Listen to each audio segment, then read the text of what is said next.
Hello and welcome back to Sage in the Sky. So we've stepped into the ripening of summer. The air grows heavy with the scent of wildflowers, the trees are lush with green, and if you listen closely, you might just hear the whisper of wings. The fae are near. But today we are not only speaking of the fae as beings of folklore, we're also inviting them into our shadow work because there's a strange little paradox I want to explore with you.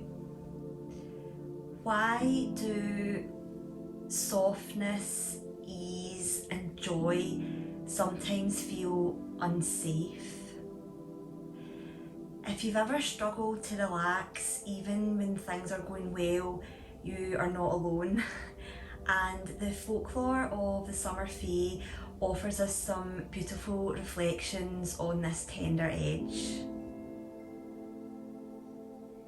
In the Scottish tradition, as the wheel of the year turns towards summer, the world feels a little thinner.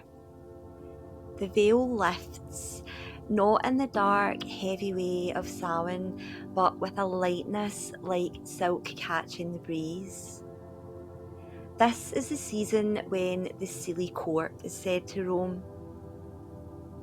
The Seelie are often called the blessed court, but it's important to remember that in fae lore, blessed does not mean safe. These were beings of wild beauty, known for their laughter, music, and shimmering appearances. They dance in moonlit glades, weave circles of mushrooms and flowers, and fill the air with the scent of honey and wild thyme. You might stumble upon a fairy ring, those perfect circles of mushrooms that seem to appear overnight, and feel a pull to step inside.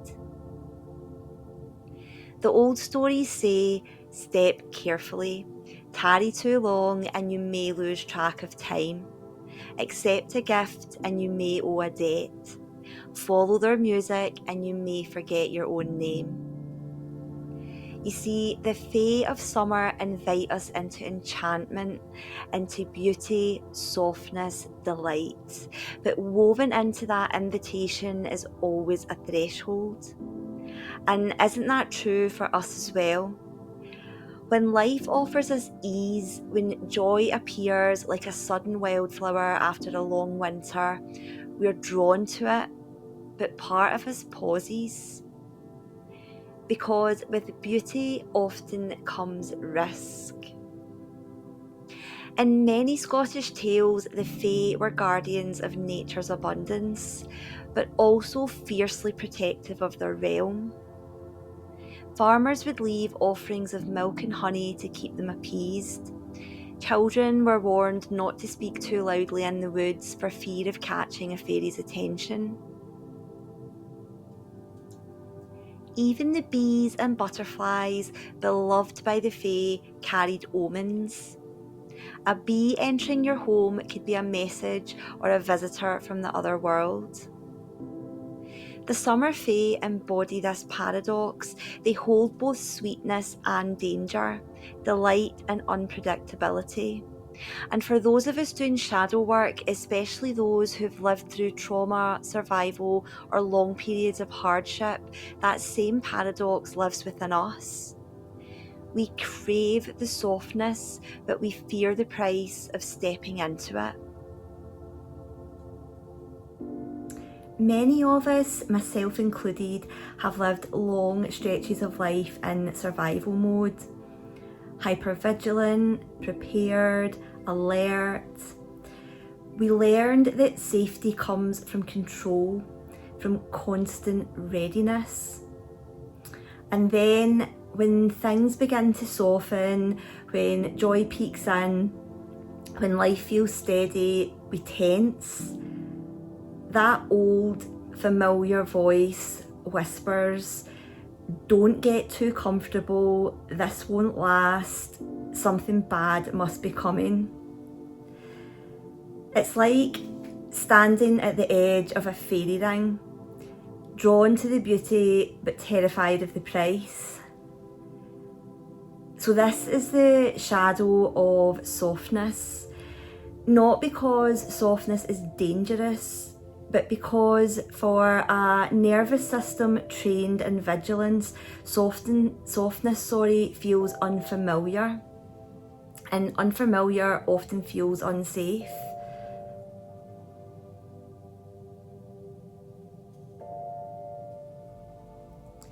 Just a few weeks ago, I sat at my altar and pulled a card for myself, the Empress, the card of lushness, receiving, allowing. And do you know, I actually felt a little jolt of panic. The old belief rose quickly. Am I being lazy? Should I be doing more? Can I really trust this good thing that's unfolding? And that's my old survival brain speaking. The part of me that still believes safety comes from striving, not receiving.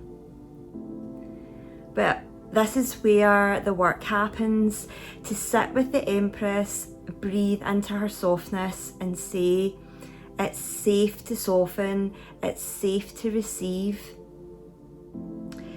Each time we meet that fear and choose softness anyway, we lay a new stone in the path to sovereignty.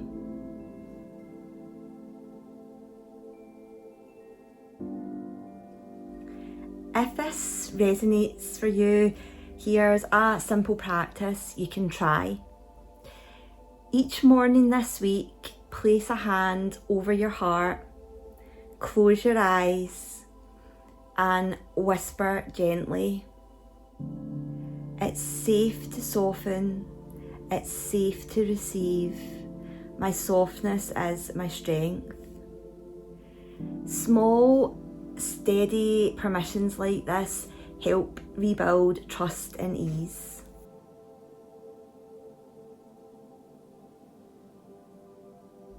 Shadow work isn't always about the dark and heavy. Sometimes it's learning to sit with joy without bracing for loss. If you feel ready to walk this path more deeply into the edges of your shadow, into the old stories and the sovereignty waiting beneath, I invite you to join my Shadow and Sovereignty monthly journey.